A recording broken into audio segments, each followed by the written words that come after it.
Bismillahirrahmanirrahim. Assalamualaikum warahmatullahi wabarakatuh. Innal hamdalillah nahmaduhu wa nasta'inuhu wa nastaghfiruh wa na'udzu billahi min syururi anfusina wa min sayyiati a'malina. May yahdihillahu fala mudhillalah wa may yudlil fala hadiyalah. Asyhadu an la ilaha illallah wahdahu la syarikalah wa asyhadu anna Muhammadan abduhu wa rasuluh. Allahumma salli ala Muhammad wa ala alihi wa ashabihi ajma'in. Amma ba'du fa ya ibadallah usikum wa nafsi bitaqwallahi faqad fazal muttaqun. Alhamdulillah ma'asyiral muslimin rahimakumullah.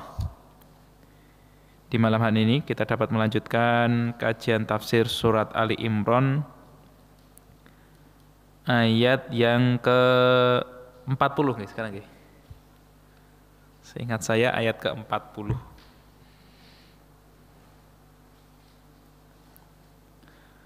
A'udzu billahi minasyaitonir rajim. Qala rabbi anna yakunu li ghulamun wa qad balaghaniyal kibaru wa imraati akirun. Qala kadzalikallahu yaf'alu ma yasha'u. Sudah saya baca terjemahan sampai 41 kemarin nggih. Tinggal keterangannya aja di dua ayat ini. Sedikit menyambung dengan apa yang di ayat ke-40 bahwa Nabi Zakaria ketika melihat ada tanda kekuasaan Allah Subhanahu wa taala, ketika Allah mengirim kepada Maryam makanan, buah-buahan yang pada saat itu tidak musim, pada saat itu tidak ada, ya. Maka hunalika da'a Zakaria Rabbah. Dia ingat, Nabi Zakaria alaihissalam, beliau kembali berdoa kepada Allah Subhanahu wa taala untuk diberi seorang putra, untuk diberi seorang penerus dalam berdakwah kepada Allah Subhanahu wa taala. Lalu Allah Subhanahu wa taala mengabulkan seorang putra yang nantinya akan dimiliki oleh Nabi Zakaria yang bernama Yahya, yang musaddiqan bi kalimatin minallah wa sayyidan wa hasuran wa nabiyyan minas sholihin. Jadi nanti Yahya atau Nabi Yahya ini akan menjadi sayyid, akan menjadi tuan, orang yang mulia di kaumnya, akan menjadi orang yang terjaga dari kemaksiatan kepada Allah dan menjadi seorang nabi, termasuk juga dari golongan orang-orang yang soleh.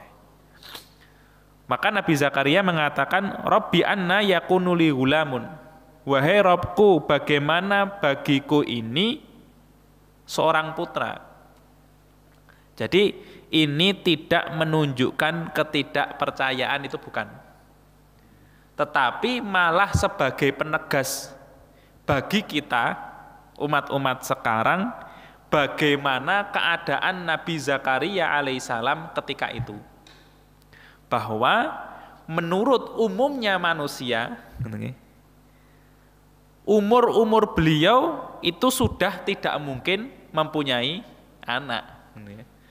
Kalau tidak ada cerita seperti ini kan mungkin umurnya masih 40 tahun, masih 35 tahun, mungkin ya sudah tidak muda lagi, tapi kemungkinan untuk mempunyai anak itu masih bisa. Dan Nabi Zakaria sampai mengucapkan seperti ini dan diabadikan oleh Allah di dalam Al-Quran, beliau sendiri menurut umumnya orang itu sudah tidak mungkin, gitu ya. Maka bagaimana bisa aku ini mempunyai anak? Nah, kenapa alasannya kok beliau sudah tidak mungkin mempunyai anak menurut umumnya manusia? Wa qad balaghaniyal kibaru. Dan sungguh telah sampai kepadaku ini umur yang tua. Dalam sebagian tafsir disebutkan umur beliau itu 120 tahun. sudah sangat-sangat tua, gitu ya.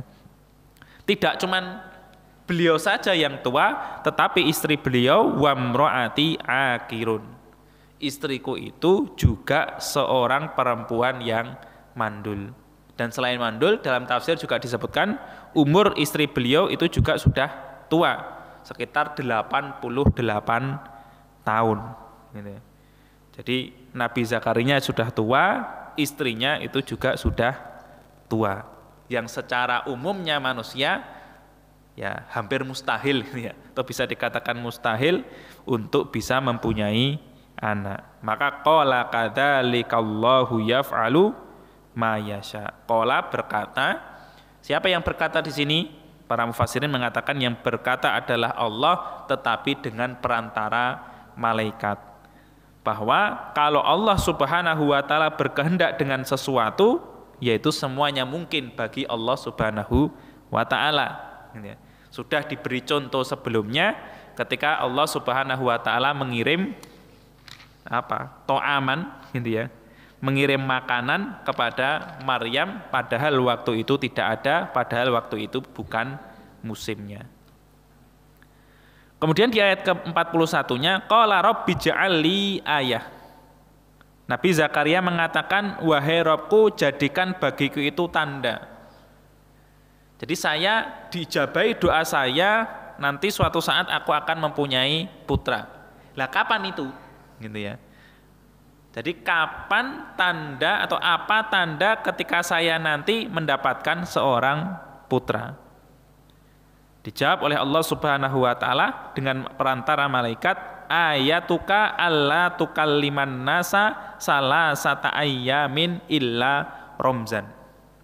Tanda untukmu nanti bahwa kamu tidak bisa berbicara dengan manusia, dengan orang-orang selama 3 hari kecuali hanya isyarat. Jadi kalau nanti kamu tahu-tahu keluar dari mihrabmu atau keluar dari rumahmu kok tidak bisa ngomong dan itu terjadi selama 3 hari, maka itu tanda engkau akan diberi putra oleh Allah Subhanahu wa ta'ala. Jadi kalau di dalam ayat lain, padahal Nabi Zakaria ketika itu dalam keadaan sehat. Jadi bukan karena sariawan, misalnya gitu ya, atau bukan karena sakit gigi, itu bukan. Tetapi dalam keadaan sehat, Nabi Zakaria tidak bisa berbisik-bisik, tidak bisa berbincang-bincang dengan manusia, tetapi hanya bisa berbincang-bincang dengan Allah Subhanahu wa ta'ala. Jadi untuk tasbih, untuk zikir, untuk sholat, kalau bahasa kita untuk ngaji itu bisa. Tetapi untuk ngomong dengan orang lain itu tidak bisa. Yang Allah Subhanahu wa ta'ala jadikan bagi beliau dalam 3 hari itu hanya berupa isyarat. Dalam kitab tafsir ulama menjadi 2 pendapat pada kata illa romzan. Ada yang menerjemahkannya kecuali, gitu ya. Kalau dalam bahasa Arabnya itu istisna mungqati. Artinya apa?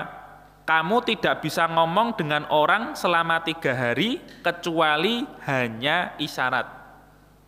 Maknanya isyarat itu termasuk bagian dari omongan. Misalnya, masjid ini warnanya putih kecuali kubahnya.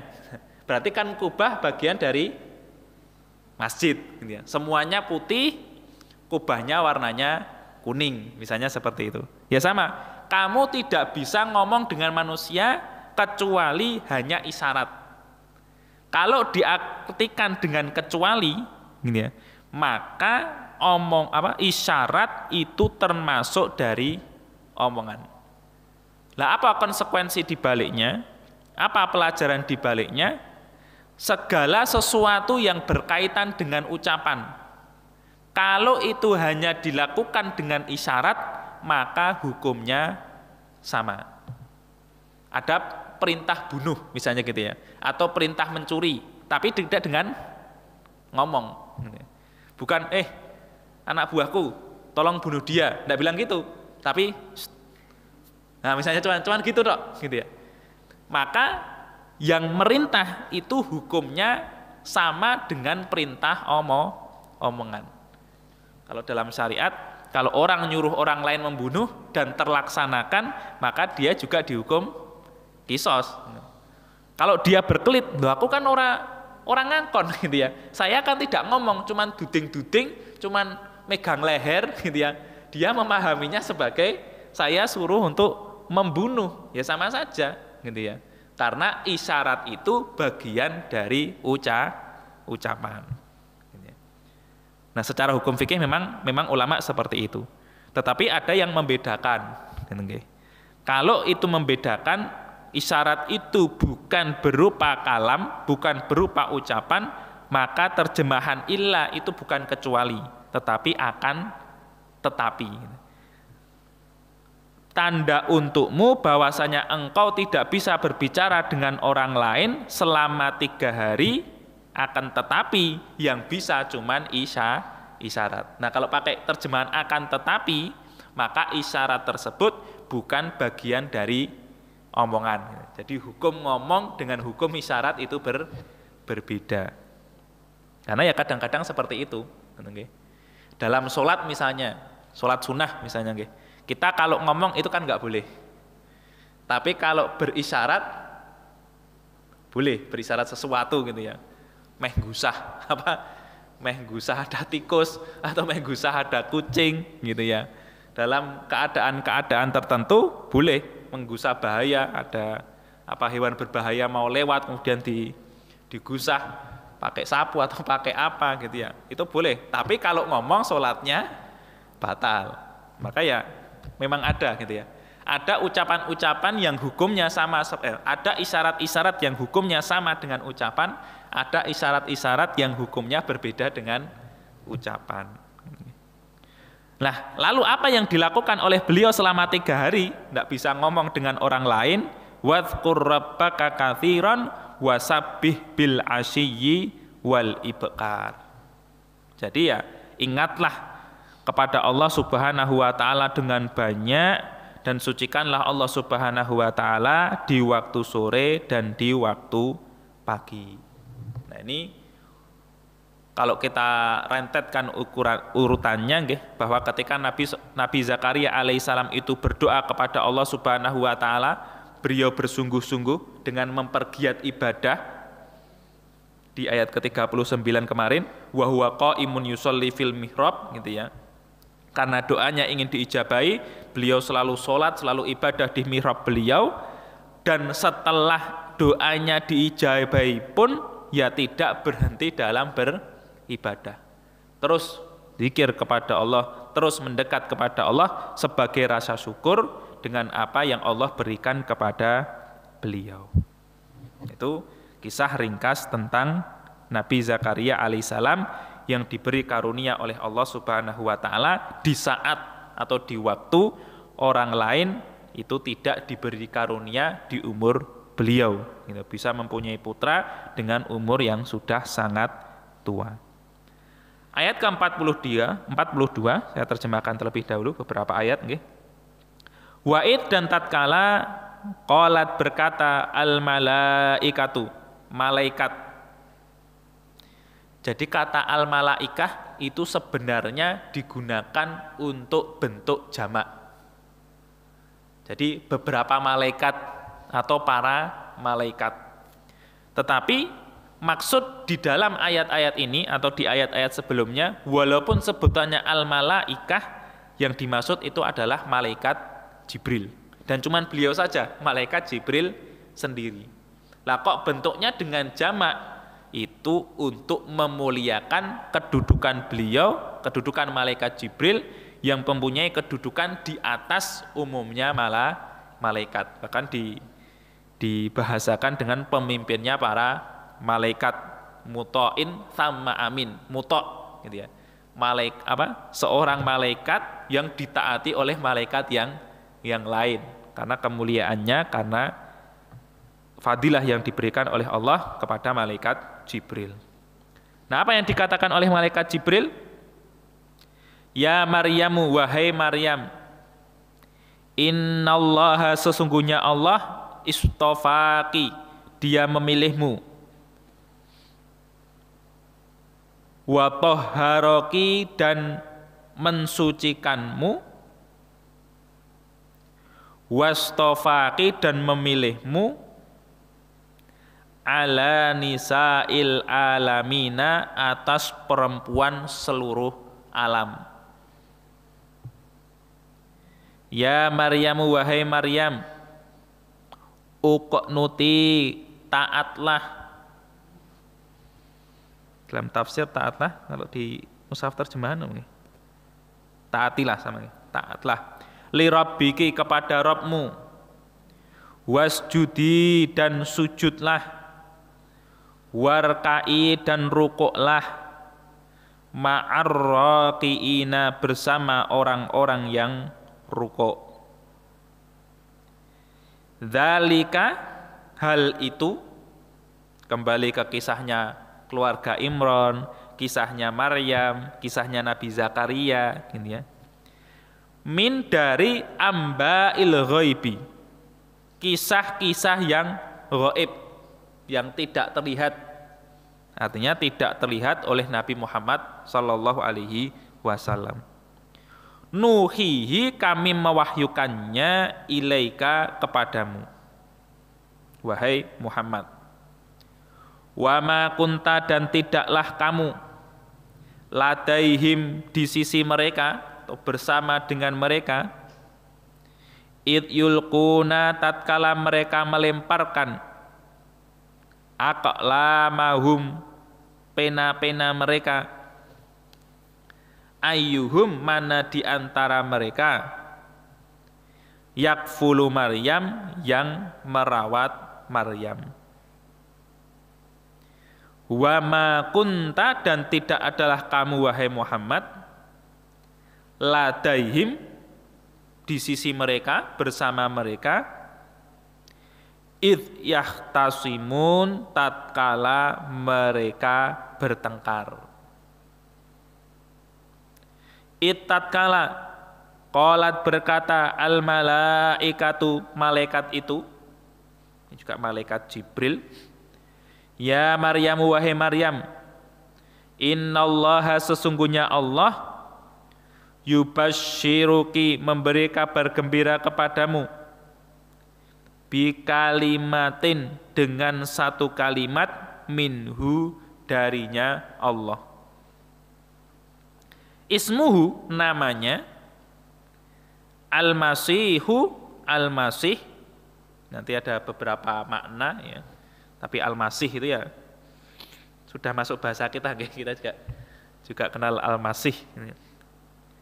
Isa bin Maryam, Isa bin Maryam. Wajihan, seorang yang mulia, fit dunya, di dunia, wal akhirah, dan di akhirat. Wa minal muqarrabina, dan dari orang-orang yang dekat, artinya dekat dengan Allah Subhanahu wa ta'ala. Jadi kisahnya kembali kepada Maryam, karena memang kalau kita lihat kan urut. Pertama kisahnya keluarga Imran, ibunya gitu ya, ketika sebelum melahirkan Maryam. Kemudian ketika Maryam masih muda, masih kecil, waktu dirawat oleh Nabi Zakaria gitu ya, ada keutamaan tersendiri yang Maryam dapatkan dengan dikirimi oleh Allah buah-buahan, makanan gitu ya. Kemudian kisahnya berpindah kepada Zakaria, kepada Nabi Zakaria yang saat itu mengetahui kemampuan Allah Subhanahu wa ta'ala gitu ya. Kemudian berdoa untuk mempunyai seorang putra. Nah, kemudian berpindah kisahnya kepada Maryam ketika sudah beranjak dewasa. Riwayat qalatil malaikatu, dan tatkala malaikat itu datang kepada Maryam, berkata dan datang kepada Maryam. Kembali, datang dan berkata kepada Maryam. Ya Maryamu, innallaha astofaki, wahai Maryam, Sesungguhnya Allah itu telah memilihmu. Ini ya. Kalau di dalam ayat yang lain, gambaran bagaimana malaikat mendatangi Maryam yaitu dengan menyerupai laki-laki, gitu ya. Sampai kalau dalam surat Maryam itu kan Maryam takut, ngopo ki kok enek wong lanang, ada orang laki-laki kok mendekati saya, dikira mau berbuat buruk, mau berbuat jelek. Ternyata dia adalah malaikat yang dikirim oleh Allah Subhanahu wa ta'ala. Nah, apa isi pesan yang dibawa oleh malaikat? Ya Maryamu, wahai Maryam, innallaha astofaki. Sesungguhnya Allah itu telah memilihmu. Memilih, kata memilih, istofa di ayat ini itu ada 2 kali. Innallaha astofaki wa toharoki wastofaki ala nisa'il alamin. Ada 2 kali kalimat memilih. Lah apa kok diulangi oleh Allah Subhanahu wa ta'ala? Sebagian mufassirin mengatakan memilihmu yang pertama itu adalah memilihmu berada di dalam keluarga yang terpilih, gitu ya.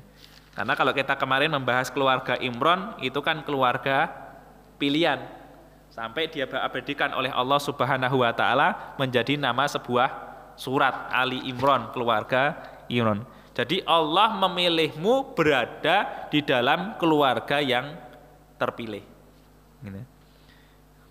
Yang kedua, ada tafsir yang mengatakan memilihmu itu artinya Allah menerimamu sebagai orang yang beribadah kepadanya. Karena secara umum, kalau kemarin di kisahnya Ibu Maryam, gitu ya, ketika berdoa bahwa apa yang ada di dalam perutnya itu akan dipersembahkan kepada Masjidil Aqsa, orang-orang yang mereka di Masjidil Aqsa itu semuanya laki-laki, gitu ya. Tapi karena sudah bernazar dan nazarnya diterima oleh Allah Subhanahu wa ta'ala, berarti Maryam ini adalah orang pilihan, gitu ya. Yang secara umum semuanya laki-laki, tapi beliau perempuan sendiri yang berada di Masjidil Aqsa. Wa tahharoki, dan dia mensucikanmu. Mensucikanmu itu ya dari dosa, gitu ya. Dari dosa artinya menjadi orang yang baik, menjadi orang yang solehah, menjadi orang yang tidak menginginkan kemaksiatan kepada Allah, itu mensucikan. Tapi ada sebagian kecil tafsir yang menurut ulama tafsirnya lemah, gitu ya. Wa tahharoki itu Maryam tidak pernah, dalam bahasa kita, tidak pernah libur, tidak pernah haid. Jadi selalu dalam keadaan suci. Jadi secara umum kan kalau wanita di umur-umur tertentu, kalau sudah mulai subur, gitu ya, itu kan ada siklus haidnya. Tapi Maryam sebelum melahirkan Nabi Isa alaihissalam itu tidak pernah haid.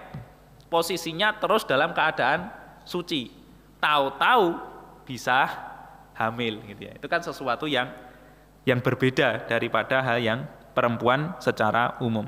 Tetapi ulama mengatakan ini tafsir yang lemah, gitu ya. Tafsir yang tidak kuat. Jadi toharoki itu lebih kuat kalau dimaknai mensucikan Maryam dari dosa-dosa, dari keinginan untuk bermaksiat kepada Allah Subhanahu wa ta'ala. Dan juga kalau tadi kaitannya Maryam tidak pernah haid, setelah melahirkan Nabi Isa alaihissalam itu tidak ada nifasnya, gitu ya. Jadi selalu dalam keadaan suci. Tapi kembali lagi tafsirnya tafsir yang kurang kuat. Wastofaki, dan memilihmu ala nisa'il alamin, atas perempuan seluruh alam. Kalau yang pemilihan pertama tadi, beliau dipilih dari keluarga yang mulia, gitu ya, keluarga yang mempunyai kedudukan di sisi Allah Subhanahu wa ta'ala. Kalau pilihan yang kedua, ini ya diri beliau sendiri. Diri Maryam itu lebih mulia daripada perempuan-perempuan yang lain. Salah satunya Allah Subhanahu wa ta'ala memilih Maryam untuk melahirkan Nabi Isa alaihissalam tanpa seorang bapak, gitu ya. Itu kan tidak ada duanya, gitu ya. Hanya satu-satunya, yaitu Maryam binti Imron. Ada tafsir yang lain memilihmu ini memilih dengan kedudukan yang sangat mulia. Karena apa? Tidak ada seorang wanita pun yang namanya disebut di dalam Al-Quran kecuali Maryam. Kalau yang lain-lain itu dengan julukan Nisa'an Nabi, gitu ya, istri-istri Nabi, gitu ya. Imro'atu Fir'aun, Asiyah itu ya kan, istri dari Fir'aun. Tapi Maryam itu langsung disebut oleh Allah Subhanahu wa Ta'ala dengan namanya. Bahkan nama beliau itu menjadi salah satu nama surat dalam Al-Quran. Maka itu sebuah kemuliaan yang Allah pilih untuk Maryam yang tidak diberikan kepada perempuan-perempuan yang lainnya. Nah, kemudian apa yang disampaikan oleh malaikat Jibril tentang hal yang lain? Ya Maryamu qnuti li rabbiki wasjudi warka'i ma'ar raki'in. Wahai Maryam, uqnuti. Uqnuti itu taatilah, gitu ya. Taatilah kepada Allah Subhanahu wa Ta'ala, artinya tetap taat kepada Allah Subhanahu wa Ta'ala, karena nantinya Maryam itu mendapatkan cobaan yang berat, gitu ya. Tidak punya suami, mempunyai anak, difitnah oleh orang-orang Yahudi bahwa dia telah melakukan perzinaan, gitu ya. Maka diberi bekal, bahasanya seperti itu, nggih, bahwa terus taat kepada Allah Subhanahu wa Ta'ala, wasjudi dan engkau bersujudlah, warka'i ma'ar raki'in dan rukuklah bersama orang-orang yang rukuk. Kalau kita lihat ada suatu urutan yang tidak biasa, gitu ya, bahwa di ayat ini perintahnya sujud dulu baru rukuk. Padahal kalau sholat itu rukuk dulu baru sujud. Maka sebagian mufassirin mengatakan, gitu ya, ini tidak tidak merupakan urutan dalam ibadah.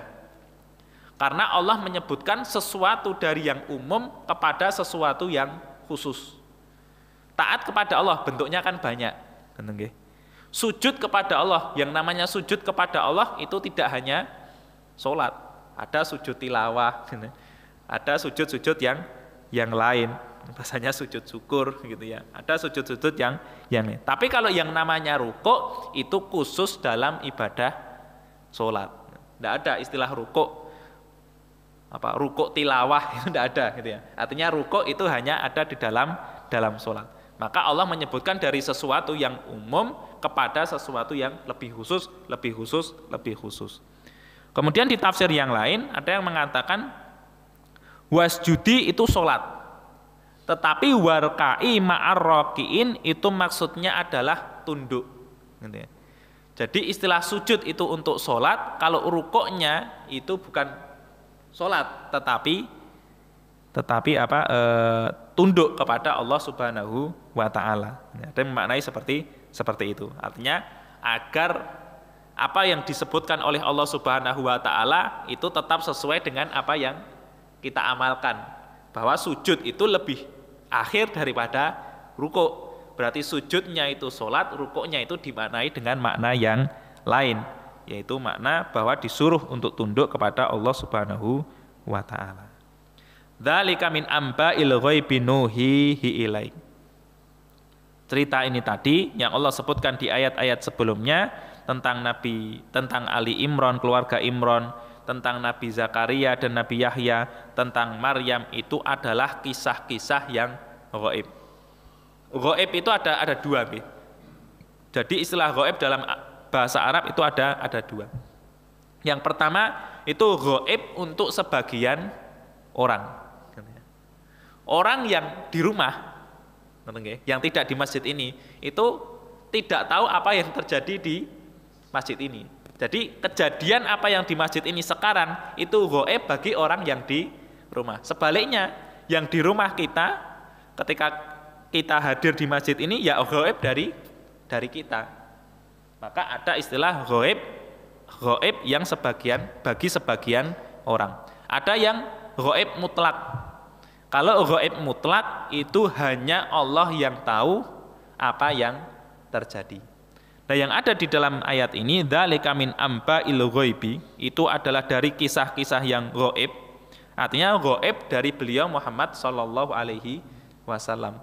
Tapi bagi orang-orang yang hidup semasa dengan Nabi Zakaria, semasa dengan keluarga Imran, semasa dengan Maryam, itu ya melihat, itu ya tahu dengan apa yang terjadi pada diri mereka.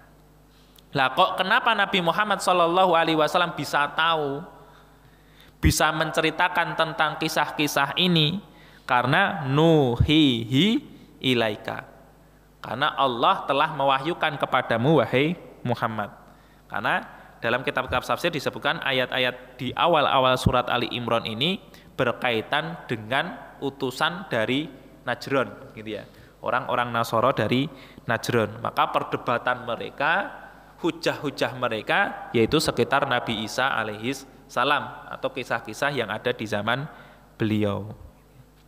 Maka Nabi SAW menceritakan kepada utusan-utusan Najran tentang keluarga Imran, tentang Maryam, tentang Nabi Isa, itulah kok tahu, gitu ya. Padahal Nabi tidak bisa membaca, padahal Nabi itu tidak hidup atau lingkungan beliau itu bukan lingkungan orang-orang Nasoro. Lah kok bisa tahu? Ya karena wahyu dari Allah Subhanahu wa taala. Dan kalau kita amati dalam hadis-hadis Nabi SAW, wahyu yang diturunkan kepada beliau itu turun dengan berbagai cara. Ada yang kadang-kadang turun dengan mimpi. Jadi Nabi bermimpi dan mimpi beliau itu adalah wahyu.